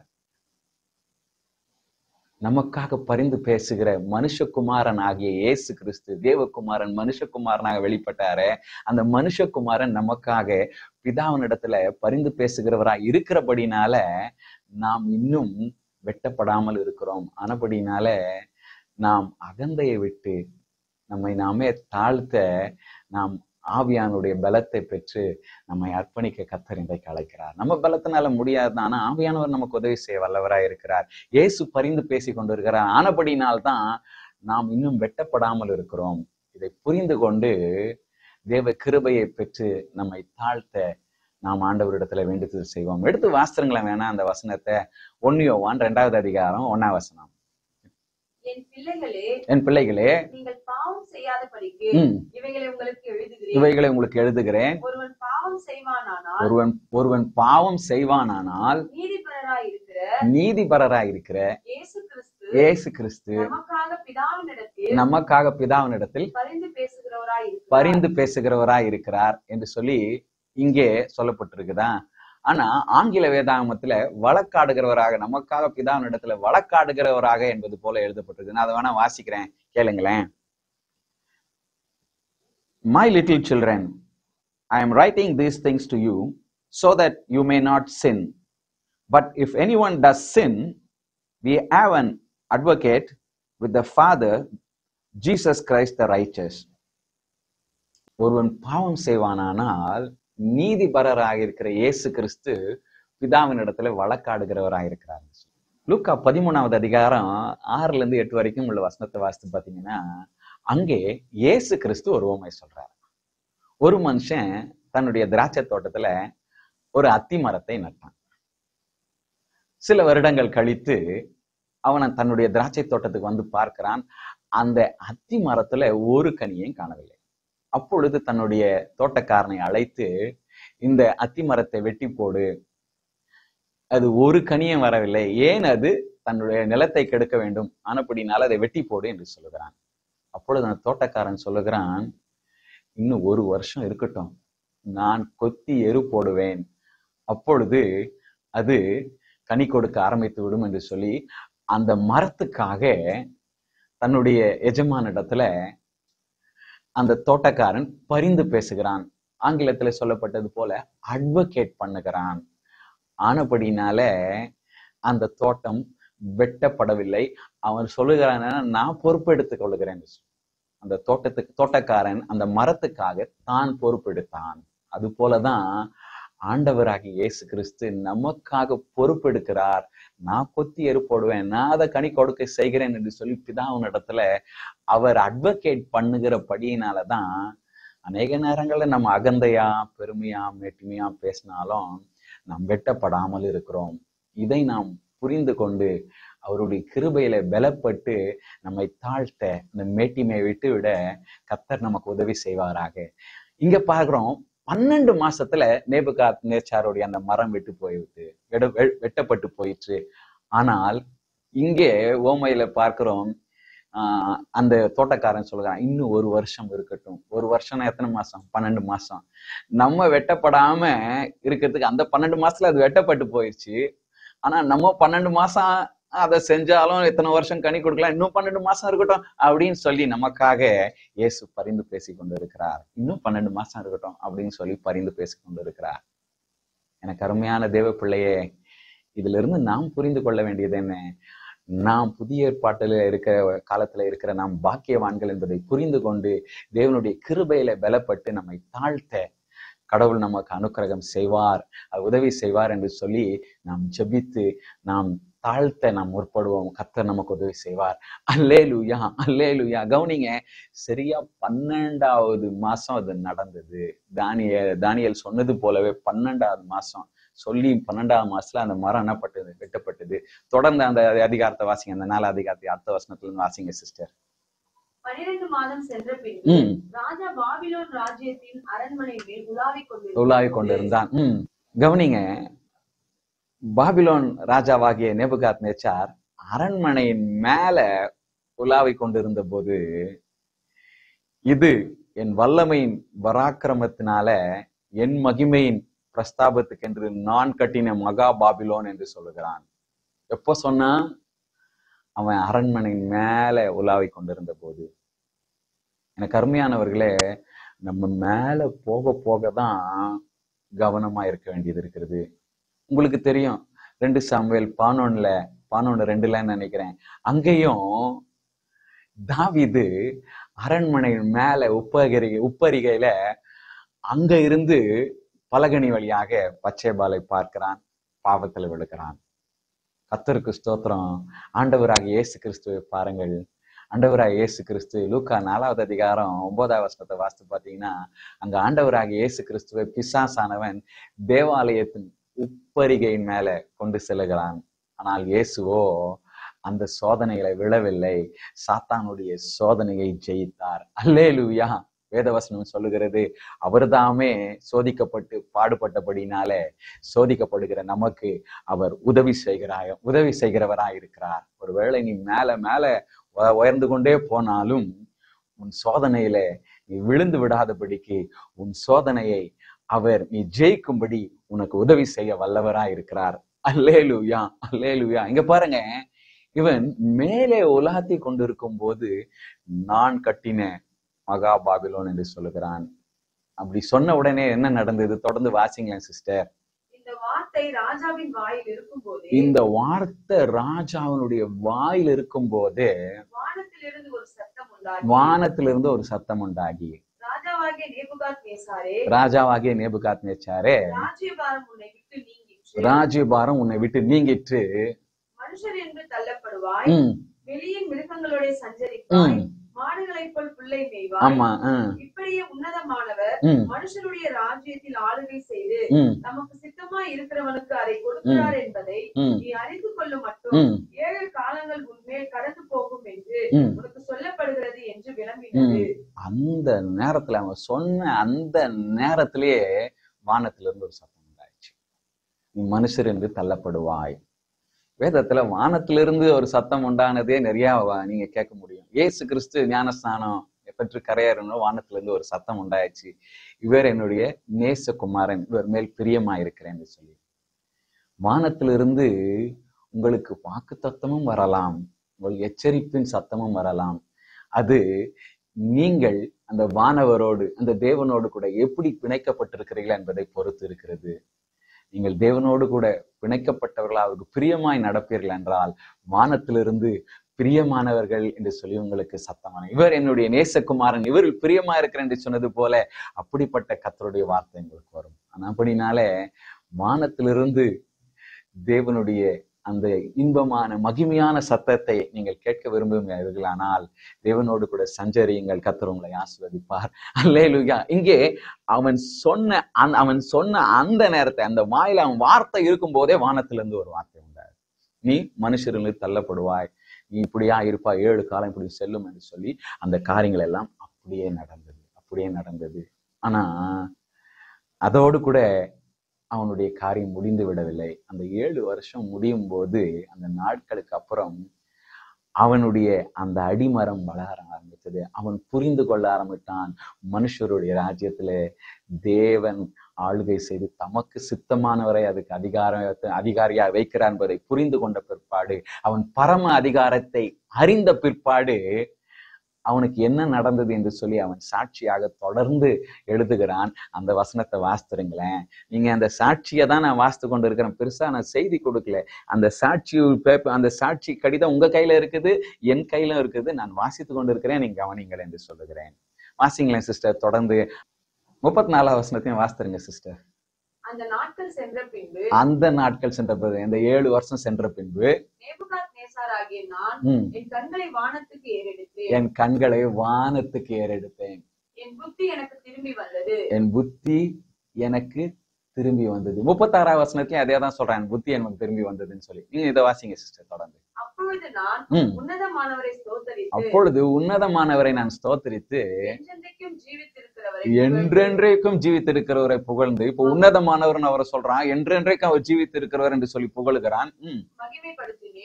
அவருடைய கர்த்தத்துவமே நித்திய கர்த்தத்துவம், அவர் கர்த்தத்துவம் நித்திய கர்த்தத்துவம், அவருடைய ராஜ்யமே தலைமுறை தலைமுறையாக நிற்கும், அவருடைய ராஜ்யம்தான் தலைமுறை தலைமுறையா நிற்கும் என்று சொல்லி, இப்பொழுது தேவன் உன்னதமானவர் மனுஷருடைய ராஜ்யத்தில் ஆளுகை செய்கிறார். அவருடைய ராஜ்யம்தான் தலைமுறை தலைமுறையா நிற்கும் என்று சொல்லுகிறான். 3ஆம் வசனத்துல அப்படிதான் சொல்றான். அந்த வசனத்தை வாசிருங்க. தலைமுறை தலைமுறையா நிற்கும், அதே வசனத்தை தான் சொல்றான்.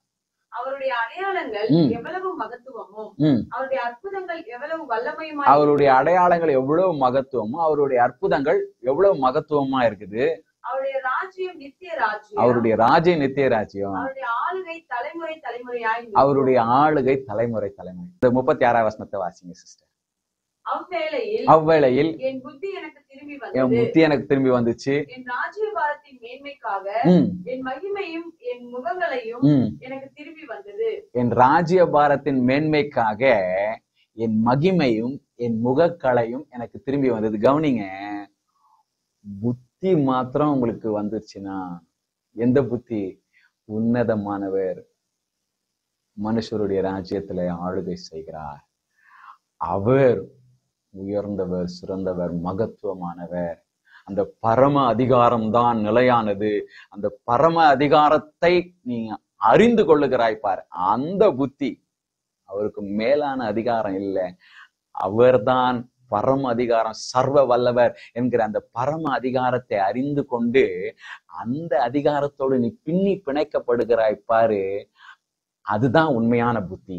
அந்த புத்தி உனக்கு வந்து விட்டால் நீ இழந்ததையெல்லாம் திரும்ப நீ பெற்றுக்கொள்வாய்.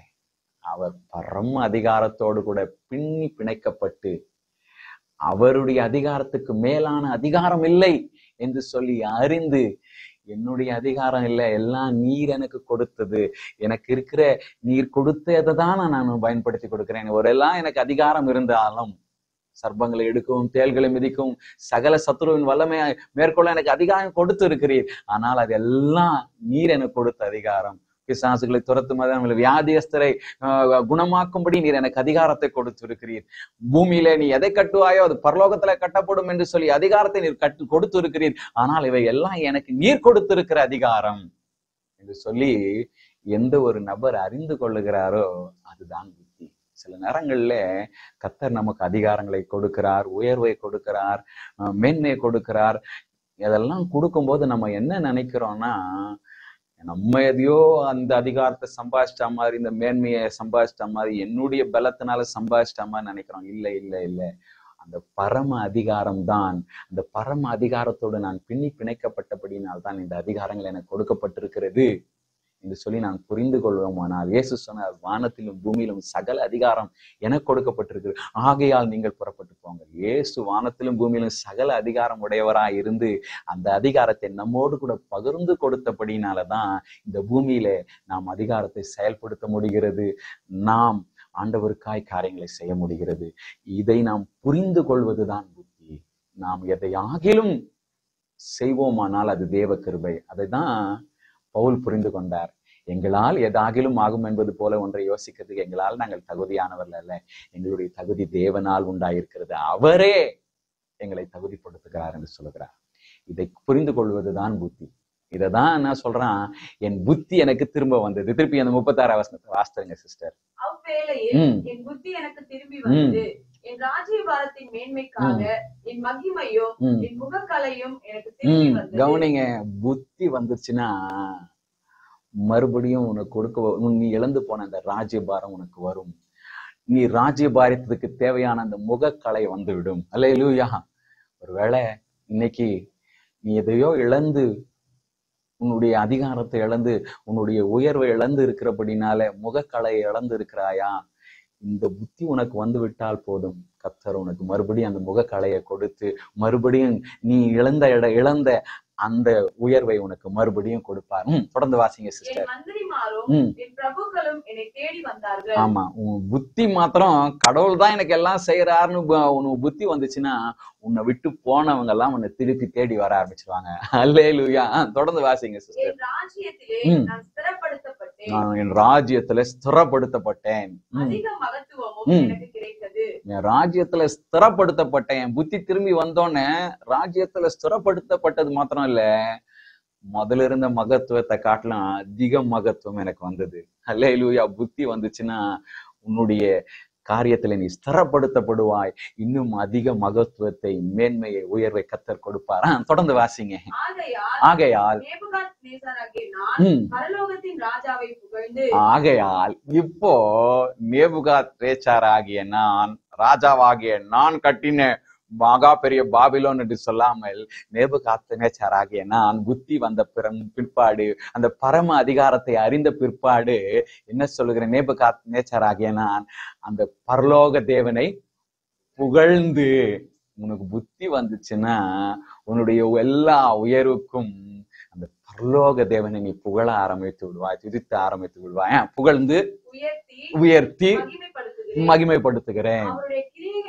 அவருடைய கிரியைகள் எல்லாம் சத்தியமும் அகந்தையாய் நடக்கிறவர்களை தாழ்த்த அவரால் ஆகும் என்று எழுதினான். பாருங்க, இதுதான் அவனுடைய சாட்சி. இந்த சாட்சி எனக்கு தெரிந்த வரையில் இன்றைக்கு மிக மிக முக்கியமான சாட்சி. சாட்சியின் ஜீவியத்தை குறித்து நாம் இன்றைக்கு தியானித்துக் கொண்டிருந்தோம், தியானிக்கிறோம். நான் சொன்னேன், சாட்சியாய் வாழ்வது, சாட்சி சொல்வது, இதுல எது முக்கியம்னு சொன்னேன்? ரெண்டும் முக்கியம், ரெண்டு கண்ணு மாதிரின்னு சொன்னேன் உங்ககிட்ட. ஏன் நம்மள அவர் சாட்சியா வச்சிருக்கிறாரு? ஏன்னா நம்ம அவருடைய சுவாசத்தை பெற்றிருக்கிறோம். அவருடைய சுவாசத்தை, ஜீவ சுவாசத்தை நமக்குள்ள கொடுத்திருக்கிற, நம்ம ஜீவ ஆத்மாவாக்கி இருக்கிறபடினால்தான் நாம் அந்த ஜீவனுள்ள தேவனுக்கு சாட்சியா இருக்கும்படி கர்த்தர் தெரிந்து கொண்டார் என்று சொன்னேன். நாம் அவருடைய சாயல்ல, அவர் ரூபத்துல படைக்கப்பட்டபடினால்தான் அவர் நம்மை சாட்சியாக வைத்திருக்கிறார். மனிதர்களாகிய நம்மை சாட்சியாக வைத்திருக்கிறார். அந்த பெரிய வானத்தை, அந்த பெரிய பூமியை சாட்சியா வைக்காமல் நம்மை அவர் சாட்சியா வைக்கிறார் என்று சொன்னேன். இது நமக்கு பாக்கியம் என்று சொன்னேன். அவருக்கு சாட்சியா இருப்பது, அவருக்குரிய சாட்சி சொல்வது அனுக்கிரகம் என்று சொன்னேன். புண்ணியம் பண்ணி இருக்கணும், கொடுத்து வச்சிருக்கணும்னு சொன்னேன். இதை பவுல் சொல்லுகிறார், நான் தேவனுடைய அனுக்கிரகம் பெற்று பெரியோருக்கும் சிறியோருக்கும் இந்நாள் வரைக்கும் சாட்சி சொல்லி வருகிறேன் என்று சொன்னார். அப்போஸ்தலனாகிய பவுல் எப்படிப்பட்ட ஆளும் உங்களுக்கு தெரியும். இவ்வளவு அற்புத அடையாளங்களை எல்லாம் கர்த்தர் அவரை கொண்டு செஞ்சார். அவர் உருமாழ்ப்பை போடும் போதெல்லாம் பிசாசு ஓடிச்சு. அப்படிப்பட்ட அநேக சபைகளை நிறுவினவர், அநேக நிருபங்களை எழுதினவர். அவர் சொல்றாரு, நான் அனுக்கிரகம் பெற்று, தேவ அனுக்கிரகம் பெற்று பெரியோருக்கும் சிறியோருக்கும் இந்நாள் வரைக்கும் சாட்சி சொல்கிறது. அது எவ்வளவு பெரிய பாக்கியமானதுன்னு நான் உங்களுக்கு சொன்னேன். சாட்சி சொல்லுகிறதை குறித்து நாம் தியானித்தோம். எப்படி அந்த சமாரிய ஸ்திரீ சாட்சி சொன்னதுனா நிமித்தம் அநேகர் சமாரியாவில இயேசுவை ஏற்றுக்கொண்டார்கள், அவர் பேர் விசுவாசிகளானார்கள். இன்றைக்கு சாட்சியின் ஜீவியத்துல கற்றுக்கொள்ள வேண்டியது என்ன? சாட்சியாய் சொல்லுவதும் சாட்சியாய் வாழ்வதும் ரெண்டும் முக்கியம். சிலர் சாட்சி சொல்றீங்க, ஆனா இன்னும் சாட்சியாய் வாழ தேவ கிருபையை நாடுங்கள். ஆண்டவரே, நான் இன்னும் உங்களுக்கு சாட்சியா வாழ எனக்கு உதவி செய்யுங்கன்னு சொல்லுங்க. ஆண்டவர் நிச்சயம் உதவி செய்வார். ஒருவேளை நீங்க சாட்சியா வாழலாம், ஆனா சாட்சியை அறிவிக்கவில்லை தாவல் நீங்கள், அதனால எந்த பிரயோஜனமும் இல்லை. ரெண்டும் முக்கியம். நான் சொன்னது உங்களுக்கு தெரியும். அப்படினால இன்றைக்கு கர்த்தர் உங்களோட கூட பேசி கொண்டு இருக்கிறார். ஒரு முக்கியமான சாட்சியை நம்ம வாசிச்சோம். அந்த சாட்சி என்ன சொல்லுகிறது? பரம அதிகாரத்தை நாம் அறிந்து கொள்ள வேண்டும். பரம அதிகாரத்தை நாம் அறிந்து கொள்ள வேண்டும். சில மதத்துல சொல்லிருக்காங்க, ஒரு குறிப்பிட்ட மதத்துல எப்படியா சொன்ன, அவனின்றி ஒரு அணுவும் அசையாது. இது நம்ம புரிந்து கொள்ள வேண்டிய காரியம். அந்த கடவுள் இல்லாம நம்ம வாழ்க்கையில ஒரு அணு அசையாது. ஏதாவது நம்ம வாழ்க்கையில ஒண்ணு நல்லது நடக்குதா, உயர்வு நடக்குதா, மேன்மை நடக்குதா, ஏதாவது ஒரு காரியம் நடக்குதா, உன் திறமை இல்லை, உன் ஞானம் அல்ல, உன் பணம் அல்ல, உன் பலன் அல்ல. அப்படி அதெல்லாம் உண்ணுதுன்னு நினைச்சாலும் அதையெல்லாம் உனக்கு கொடுத்தது கர்த்தர் தான். எனவே அவரின்றி ஒரு அணு அசையாது. ஆனபடினாலே எப்பொழுதும் அவருக்கு முன்பதாய் தாழ்த்துவோம். மேன்மை பாராட்ட வேண்டாம். மேன்மை பாராட்டுகிறவன் கர்த்தர் குறித்தே மேன்மை பாராட்ட கடவன் என்று வேதவசனம் சொல்வது. நம்மை தாழ்த்த நாம் அர்ப்பணிப்போம். ஏனென்றால் ஆண்டவர் எதிர்த்து நிற்கிற காரியம் பெருமைதான். ஆண்டவருக்கு பிடிக்காத காரியம் பெருமைதான். பெருமை உள்ளவருக்கு தேவன் எதிர்த்து நிற்கிறார். இந்த சாட்சியின் மூலம் நம்முடைய அகந்தை நம்மை விட்டு போகுமானால் அதுதான் நமக்கு கிடைத்த பாக்கியமாய் நான் கருதுகிறேன். இந்த சாட்சியை, இந்த நேபுகாத்நேச்சார் எழுதின சாட்சியை நாம் வாசித்தோம். இந்த சாட்சி நிமித்தம், இந்த சாட்சியை நான் வாசித்தது நிமித்தம் என்னுடைய அகந்தை என்னை விட்டு போய்விட்டது. கர்த்தர் எனக்கு கிருபை கொடுத்திருக்கிறார். இனி நான் தாழ்மையாய் நடப்பேன் என்று சொல்லி அந்த கிருபையில நீங்கள் ஓடுவீர்களானால் நிச்சயமாய் உங்களுடைய நீங்கள் இழந்த மேன்மை, உயர்வு நிச்சயமாய் உங்களுக்கு திரும்பி வரும். கர்த்தர் உங்களை ஆசீர்வதிப்பார். கண்களை மூடி ஆண்டவரை நோக்கி பார்க்கலாமா?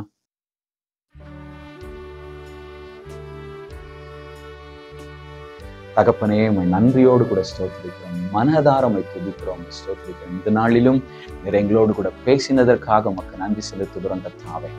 அப்பா, உமக்கு ஸ்தோத்திரம். பரிசுத்த ஆவியானவர் உங்களிடத்தில் வரும்போது நீங்கள் பலனடைந்து எருசலேமிலும் யூதேயாவிலும் சமாரியாவிலும் பூமியின் கடைசி பரிந்தம் எனக்கு சாட்சிகளாயிருப்பீர்கள் என்று வசனம் சொல்கிறது. நாங்கள் ஆண்டவரே 1 கொரிந்தியர் 12:3 வாசிக்கிறோமே, அப்பா, பரிசுத்த ஆவியே அன்றி ஒருவனும் இயேசுவை கர்த்தர் என்று சொல்லக்கூடாது என்று சொல்லி வாசிக்கிறோமே. ஆனால் அதனுடைய ஆண்டவரே ஆங்கில மொழிபெயர்ப்பில் எப்படியாய் சொல்லி இருக்கிறது? பரிசுத்த ஆவியினாலே அன்றி ஒருவனும் இயேசுவை கர்த்தர் என்று சொல்ல முடியாது. பரிசுத்த ஆவியானவர் இல்லாம எங்களால இயேசுவை கர்த்தர் என்று சொல்லி சாட்சியாய் அறிவிக்க முடியாது.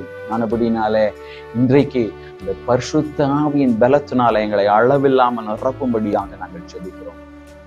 பரிசுத்த ஆவியானவர் உங்கள் மேல் வரும்போது நீங்கள் பலன் அடைந்து எருசலேமிலும் யூதேயாவிலும் சமாரியாவிலும் பூமியின் கடைசி பரிந்தம் எனக்கு சாட்சிகளாயிருப்பீர் என்று சொல்கிறோம். பரிசுத்த ஆவியானவர் இல்லாமல் நாங்கள் இயேசுவை கர்த்தர் என்று சொல்லி அறிக்கை செய்ய முடியாது.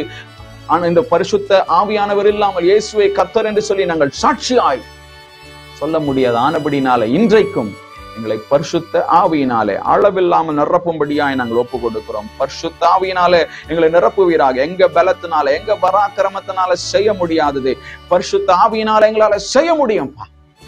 எங்கள் சாட்சி அறிவிக்க, சாட்சியாய் வாழ எங்களுக்கு அனுக்கிரகம் செய்வீராக, அனுக்கிரகம் செய்வீராக, அனுக்கிரகம் செய்வீராக, அனுக்கிரகம் செய்வீராக என்று சொல்லுகிறோம். ஆண்டவரே, நாங்கள் சாட்சி சொல்லுகிற இடங்களில் எல்லாம் அநேகர் இயேசுவை விசுவாசிக்க எங்களுக்கு அனுக்கிரகம் செய்யும்படியாக ஜெபிக்கிறோம். எப்படி அந்த சமாரிய ஸ்திரீ உம்மை குறித்து சாட்சி சொன்ன போது, இயேசு இப்படியெல்லாம் எனக்கு சொன்னார் என்று சொல்லி சாட்சி சொன்ன போது அநேகர் உம் பேரில விசுவாசிகளாய் மாறினார்கள். அதே போல நாங்கள் சாட்சி சொல்லுகிற இடங்களில் எல்லாம் அநேகர் உம்மண்டை வரவும், உம்மை ஆண்டவரை விசுவாசிக்கவும், உம்மை சொந்த இரட்சகராக ஏற்றுக்கொள்ளவும் நீர் அனுக்கிரகம் செய்தருளும்படியாய் நாங்கள் ஜெபிக்கிறோம். சாட்சி கொடுப்பது என்பது நாங்கள் உமக்கு செய்கிற சேவை அல்லப்பா. சாட்சி கொடுப்பது என்பது எங்களுக்கு கிடைச்ச புண்ணியம் ஆண்டவரே, எங்களுக்கு கிடைச்ச பாக்கியம் ஆண்டவரே. எங்க ஜீவனுள்ள நாளெல்லாம் உம்மை குறித்து சாட்சி சொல்ல, உமக்கு சாட்சியா வாழ எங்களுக்கு அனுக்கிரகம் செய்ய வேண்டும் என்று நான் ஜெபிக்கிறேன். தகப்பனே, ஒருவேளை இந்த செய்தியை கேட்டுக்கொண்டிருக்கிற யாராவது தங்களுடைய மேட்டிமை நிமித்தம், தங்களுடைய அகந்த நிமித்தம் எதையாகிலும் இழந்திருப்பார்களானால், பெருமையாய் பேசினது நிமித்தம், திமிராய் ஆண்டவரை நடந்தது நிமித்தம் எதையாவது இழந்திருப்பார்களானால், இதை நான் பேசியிருக்க கூடாது, இதை நான் செஞ்சிருக்க கூடாது, இப்படி நான் பண்ணியிருக்க கூடாது என்று சொல்லி இப்பொழுது அவர்கள் மனம் வருந்துவார்களானால், அவர்கள் இழந்ததை கர்த்தர் கிருபையாக அவர்களுக்கு தருவீராக. அவர்கள் தாழ்த்தி மனம் வருந்துவார்களானால் இப்பொழுது அவர்கள் இழந்ததை இரட்டிப்பாய் கர்த்தர் தந்து அவர்களுடைய ஸ்தானத்துல நீர் அவர்களை நிறுத்தும்படியாக ஜெபிக்கிறேன். நேபுகாத்நேச்சாரை சாட்சியா நிறுத்தினீரே, அவன் இழந்ததை அவனுக்கு தந்து அவனை ஆண்டவரை சாட்சியா நிறுத்தினீரே. நீர் ஆண்டவரை இந்த பிள்ளைகளின் சாட்சியா நிறுத்தும்படியாக ஜெபிக்கிறேன், சாட்சியா நிறுத்தும்படியாக ஜெபிக்கிறேன். நாங்கள் பரம அதிகாரத்தோடு பிணைக்கப்பட்டிருக்க அனுக்கிரகம் செய்வீராக. பரம அதிகாரத்துக்கு மேலான அதிகாரம் இந்த பூமியில எதுவும் இல்லை. பரம அதிகாரத்தோடு பின்னி பிணைக்கப்பட்டவருக்கு எதிராக எந்த அதிகாரமும் மேற்கொள்ள முடியாது என்பதை நாங்கள் அறிந்து தைரியத்தோடு உமக்கு சாட்சி சொல்ல, உமக்கு சாட்சியாய் வாழ எங்களுக்கு அனுக்கிரகம் செய்யும். இதை கேட்டுக்கொண்டிருந்த ஒவ்வொருவரையும் ஆசீர்வதி, ஒவ்வொருவரையும் ஆண்டவரே அவர்களை உயர்ந்த ஸ்தானத்தில் வைப்பீராக. நாம மகிமைப்படட்டும். இயேசுவின் திருநாமத்திலே ஒவ்வொருவரையும் ஆசீர்வதித்து ஜெபிக்கிறேன் ஜீவனுள்ள நல்ல பிதாவே. ஆமென். ஆமென். God bless you all.